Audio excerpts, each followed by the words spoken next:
그래서 신앙교육이 같이 읽어봐요. 시작. 신앙교육의 시작은 나부터 하자. 왜 그럴까요? 신앙은 하나님께서 주시는 절대적인 하나님만 주실 수 있는 선물인데 하나님과 나와의 1대1의 관계예요. 신앙은. 그리고 다른 사람이 대신 믿어줄 수가 없습니다. 그래서 신앙생활을 할 때요. 그냥 건성으로 해서는 안 됩니다. 근데 문제는 뭐냐면요. 여러분들이 이제 교사가 되겠다고 지금 여기 와 계시는데 사실 교사가 학생들에게 신앙을 심어줄 수는 없습니다. 그건 하나님의 역할을 여러분들이 월권을 하는 거예요. 하나님의 권한을. 여러분들이 지금 신앙이 있어서 여기 왔잖아요. 그렇죠? 하나님을 믿기 때문에 왔죠. 그래 안 그래요? 근데 그게 무슨 목사님들이 도와주기는 했지만 주변에 또 우리 부모님이 기도해 주시기는 했지만 그분들이 여러분들의 마음 뚜껑을 열고서 신앙을 심어준 거는 아니에요. 그거는 못해요. 신앙은 따라하세요. 신앙은 하나님으로부터만 온다. 그러면 교사가 할 일은 뭐예요? 교사는 옆에서 구경만 해요?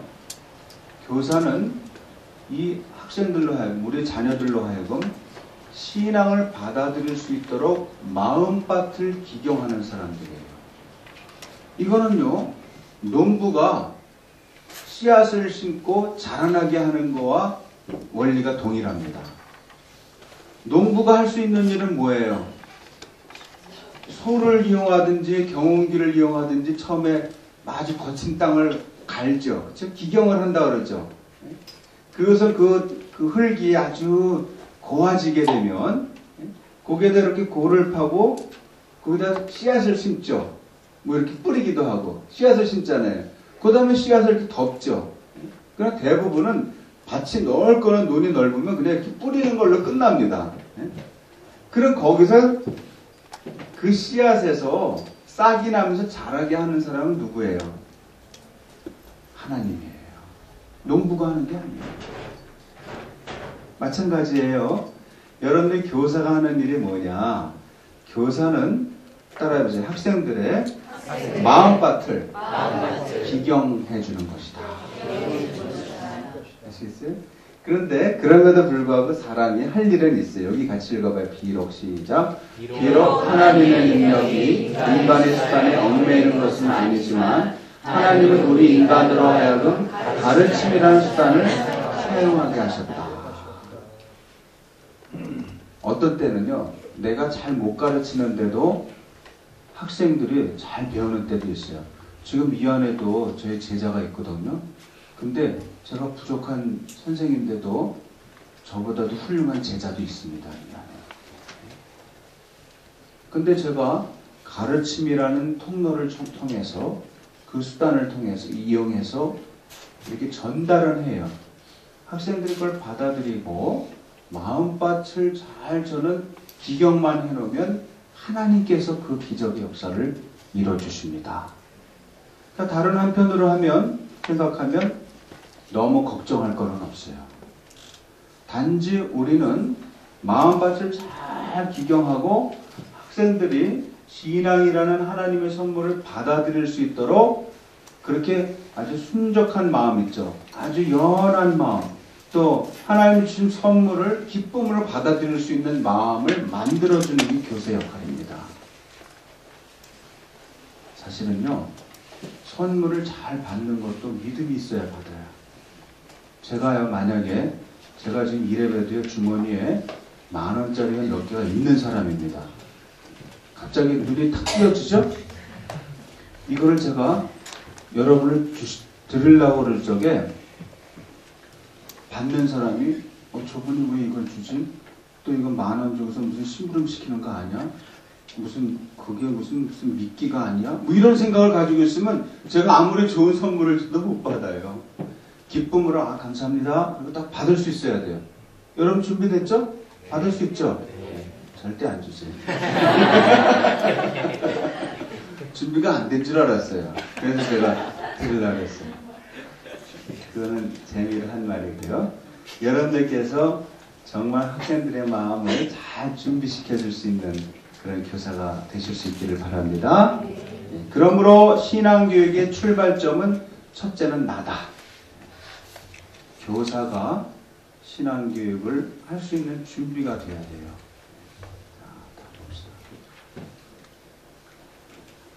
자, 요거 한번 같이 읽어볼까요? 시작. 바퀴 살이 모여서 바퀴를 이룬다. 그러나 수레를 움직이는 것은 바퀴 복판에 있는 구멍이다. 진흙으로 항아리를 빚어 만든다. 그러나 항아리를 쓸모있게 하는 것은 텅 빈 속이다. 학교 공부를 이루는 것은 건축 자재들이다. 그러나 우리로 하여금 배울 수 있게 하는 것은 교실의 빈 공간이다. 학생들은 틀과 구조를 가지고 공부한다. 그러나 교사의 비어있음과 침묵 또한 배우는 데 있어서는 없어서는 안 되는 것이다. 이건 무슨 말이냐면 교사가 너무 말을 많이 한다든지 또 교사가 때로는 학습의 과정을 방해할 정도가 되면 그건 교사 역할을 잘못하는 겁니다. 어떤 교사가 제일 좋으냐, 또 어떤 교사가 제일 나쁜 교사냐, 학생들이 증오하는 교사가 있습니다. 여러분들 중고등학교 다닐 때 그렇게 여러분들이 본의 아니게 미워했던 교사가 있었어요, 없었어요? 한 명이라도. 제가 학교 다닐 때는요, 그 별명이 뭐였냐면 어떤 선생님이 좀 얘기하기도 좀 그런데 좀 녹음이 녹화가 돼가지고 말대가리라는 이름을 가진 별명을 가진 교사가 계셨어요. 근데 왜 우리가 그런 별명을 붙여드렸냐면 이분은 성이 나면 막 화가 나면 학생을 막 뺨을 때리다 못해 나중에 자기 쓰레빠까지 벗어서 막 때려요. 막 끝까지 몰고 가서. 너무 우리가 그분을 볼 때 존경이 안 가가지고 별명도 이상한 별명을 붙여드린 거예요. 학생들이 증오하는 교사가 있습니다. 그 다음에는 그거보다 조금 괜찮지만 그래도 아직 나쁜 교사는 학생들이 무서워하는 교사예요. 어떤 선생님은요, 학생들이 아주 그 선생님 보면 부들부들 떠는 거예요. 뭐 그것도 안 좋은 거죠. 근데 그래도 괜찮은 교사는 어떤 교사냐면 학생들이 그저 괜찮은 분이야. 뭐 사랑하기까지는 안 하지만 그냥 괜찮은 선생님이다. 이런 선생님이 있어요. 근데 아주 좋은 선생님은 학생들이 사랑하고 존경합니다. 공부를 아주 즐겁게 해요. 근데 최고로 좋은 교사가 어떤 선생님일까요? 네? 최고로 좋은 교사.